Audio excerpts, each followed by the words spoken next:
The story of Adrianna Younge continues to send shockwaves throughout Guyana and the Caribbean. What began as a case of a young girl found dead in a pool has now unraveled into mass protests, claims of excessive force, and rising political tensions. And with that, there is a whisper of a darker, deeper conspiracy that's taking place right now. And now another body has been found in a pool, in a hotel. And it leaves one to ask, what's really going on in Guyana? Monday, May 5th was the date originally set to be Adrianna's funeral. But it has since been postponed by her family. Her parents made the heartbreaking decision to delay the funeral service, citing the need for space, peace, and clarity. Adrianna's mother expressed deep gratitude to the people of Guyana, stating, "I could have felt the arms of this nation around me. I am so grateful." Messages, hugs, thoughts, and prayers carried the family through their darkest days during this time, and they are deeply grateful for that. But the streets of Guyana hasn't been all that peaceful. Mass protests broke out into riots, which then broke out into looting, which warranted the government to issue mass arrests throughout the streets of Guyana. Now the Guyanese government, as well as the US Embassy, is pleading with the people of Guyana to keep some civility during the funeral procession, and they're asking the people to not protest and not loot and not riot during the day of the funeral. A video of Adrianna's father has since been circulating on social media, where he is pleading and begging with the people of Guyana to stop the protests, stop the rioting, and stop the violence. He was cited saying that this is not something that his daughter would have wanted. A new date for the funeral has not been set as yet, but as soon as that information is confirmed, we'll let you all know.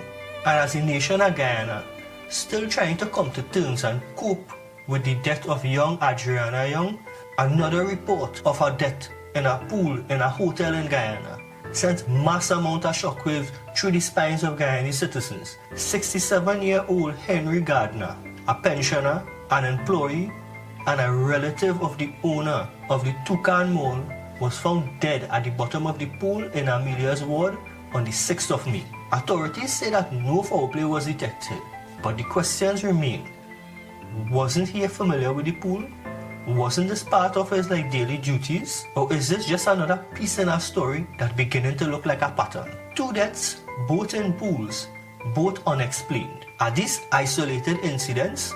Or are there signs of something deeper that's going on? And as outrage grows, so does the distrust, especially towards President Ifran Ali. In our first video on the topic, many Guyanese nationals were condemning the president for his lack of response and his lack of empathy on the matter, stating that his response was untimely and late. But others pushed back, saying that is not true, that he actually did make a statement, and when riots broke out and looting started, he issued multiple arrests to keep the citizens safe. They went on to say that he made statements pleading for calm, asking for civility, and issuing the police service out on the streets to ensure the safety of the law-abiding citizens. So which is it really? Is this just a case of political bias trying to shape the perception that we're going on? Are the tensions that we're seeing just being radicalized to fit the old narrative of race and power? Is this just another web of lies being spun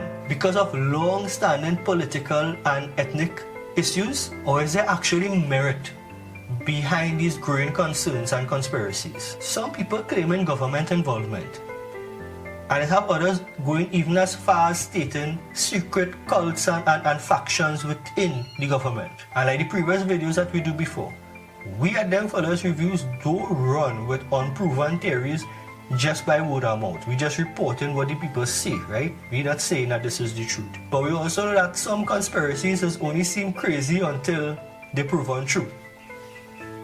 So again, which is it? The people are divided though. The nation is tense. And the truth, the real truth, that is the one thing that buried underneath all of this. And much like Trinidad, Guyana's politics mainly based on 2 major political parties. And the 2 dominant parties, one mainly aligned to Indo-Guyanese people, and the other party mainly aligned to Afro-Guyanese people. So just like we have PNM, which is mainly a Afro-Trinidad party, and we have UNC, which is mainly a Indo-Trinidad party. It's basically the same concept in Guyana. And just like in Trinidad, what comes with that, especially around times like this, is a series of rumors, mistrust, and decades of perceived injustice. It's a literal powder keg, and incidents like what happened to Adrianna Younge is just the spark that this need to ignite decades of backlog racism and political bias that will change or try to change the narrative and the perception and the actual story that's going on. So is this a weaponized political strategy, or is this the public actually seeing through the fog and asking the questions that nobody else want to? The truth lies somewhere in between that, and that is what we're aiming to find. That is what we're trying to figure out. But for now, the family continues to mourn,